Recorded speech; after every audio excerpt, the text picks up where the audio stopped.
வணக்கம். ஒரு படத்தோட ஸ்கிரிப்ட் எப்படி உருவாகுதுன்னு என்னைக்காவது யோசிச்சிருக்கீங்களா?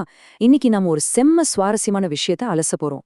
அதாவது, வெறும் ஒரே ஒரு ஸ்கிரிப்ட் பக்கத்துல எப்படி ஆரம்பத்துல இருந்து முடிவு வரைக்கும் அந்த டென்ஷனை பில்ட் பண்றாங்க அப்படிங்கறது தான் பார்க்க போறோம். வாங்க ஸ்ட்ரெயிட்டா விஷயத்துக்குள்ள போயிடலாம். ஆனா அதுக்கு முன்னாடி உங்ககிட்ட ஒரு சின்ன கேள்வி. வெறும் 2 நிமிஷத்துல 2 பேருக்கு நடுவுல இருக்கிற ரிலேஷன்ஷிப்ல எப்படி ஒரு பெரிய நெருக்கடிய, ஒரு த்ரில்ல உருவாக்க முடியும்? கொஞ்சம் யோசிச்சு பாருங்க. இன்னைக்கு நாம பார்க்க போற இந்த மைக்ரோ 3 ஆக்ட் ஸ்ட்ரக்சர் மூலமா ஒரு சாதாரண சீன் எப்படி ஒரு பவர்ஃபுல்லான அழுத்தமான காட்சியா மாறுதுன்னு உங்களுக்கு புரியும். ஓகே, இப்போ நாம நேரா ஒரிஜினல் தமிழ் திரைக்கதைக்கு போயிடலாம். இது சீன் நம்பர் 3. பார்க்கறதுக்கு ரொம்ப சாதாரணமா ஏதோ சில வரிகள் மட்டும் இருக்கிற ஒரு பேஜ் மாதிரி உங்களுக்கு தெரியலாம். ஆனா இந்த ஒரு சின்ன பக்கத்துக்குள்ளேயே ஒரு முழு கதையோட ஓட்டம், அதாவது ஆரம்பம், நடுப்பகுதி, முடிவுன்னு மொத்த விஷயமும் மிகச்சரியா அடங்கியிருக்கு. இது எப்படி சாத்தியம்? ஒன்னொன்னா பிரிச்சு பார்ப்போம். எந்த ஒரு சீன் ஆரம்பிக்கும் போதும் அதோட சூழல் ரொம்ப ரொம்ப முக்கியம் இல்லையா? இது ஒரு பகல் நேரத்துல பார்க்ல நடக்கிற சீன். காதலர்கள் பேசிட்டு இருக்காங்க, சுத்தி குழந்தைங்க விளையாடிட்டு இருக்காங்க. ரொம்பவே பீஸ்ஃபுல்லான ரிலாக்ஸ்டான ஒரு செட்டப். பின்னாடி சூர்யா அவனோட காதலிய அப்படியே ரசிச்சுட்டே இருக்கான். ஒரு சாஃப்டான மியூசிக் போயிட்டு இருக்கு.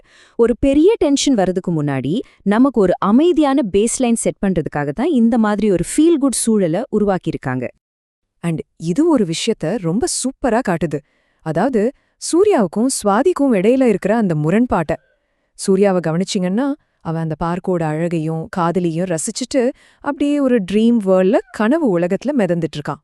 ஆனா ஸ்வாதி அவர் ரொம்பவே பிராக்டிக்கலா ரியாலிட்டியோட பதற்றத்துல இருக்கா. இந்த 2 ஆப்போசிட் மைண்ட் செட்டும் உரசும்போதுதான் கதையோட சுவாரஸ்யமே ஆரம்பமாகுது. இங்க சூர்யாவோட இந்த வசனத்தை கொஞ்சம் கவனிங்க. ஸ்வாதி எதையோ சீரியஸா சொல்லிட்டு, நான் சொன்னது காதுல விழலையா அப்படின்னு கேக்கும்போது சூர்யா ரொம்ப கூலா, காதுல விழல, ஆனா உன் காதலில் விழுந்துட்டேன் அப்படின்னு சொல்றான். இது ரொம்பவே கியூட்டான ரொமான்டிக்கான ஒரு டயலாக் தான்.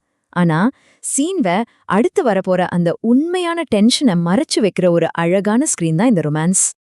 இப்போ இங்க ரொம்ப இன்ட்ரெஸ்டிங்கான விஷயம் என்னன்னா, ரைட்டர் எப்படி சட்டுன்னு அந்த ரொமான்டிக் மூட உடைச்சு ஒரு சீரியஸான ஃபேமிலி டிராமாவா இதை மாத்துறாருங்கிறதான்.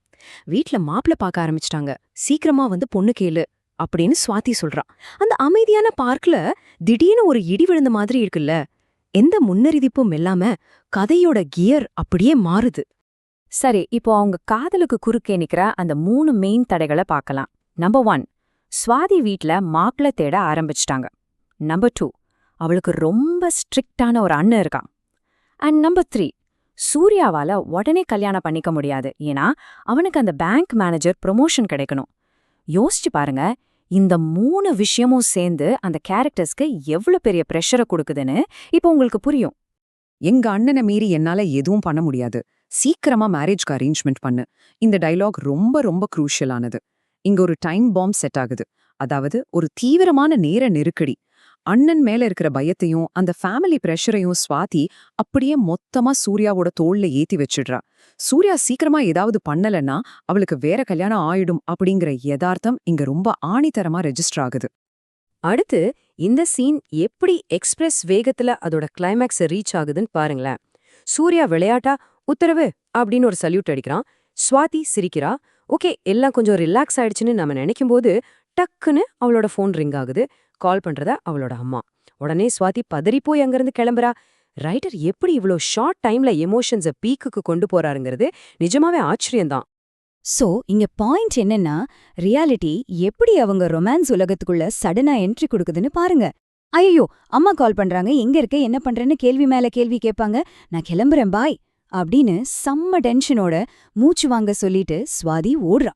சூர்யாவோட அந்த அழகான ரொமான்டிக் பபிள அம்மாவோட ஒரே ஒரு சாதாரண ஃபோன் கால் சுக்குநூறா உடைச்சு எரிஞ்சிடுது. ஒரே ஒரு சிங்கிள் ஸ்கிரிப்ட் பேஜ்ல ரொம்ப அமைதியா ஆரம்பிச்ச ஒரு சீன் எப்படி இவ்ளோ பெரிய டென்ஷனோட முடியுதுன்னு பார்த்தோம். இப்போ உங்களுக்கான ஃபைனல் கேள்வி இதுதான்.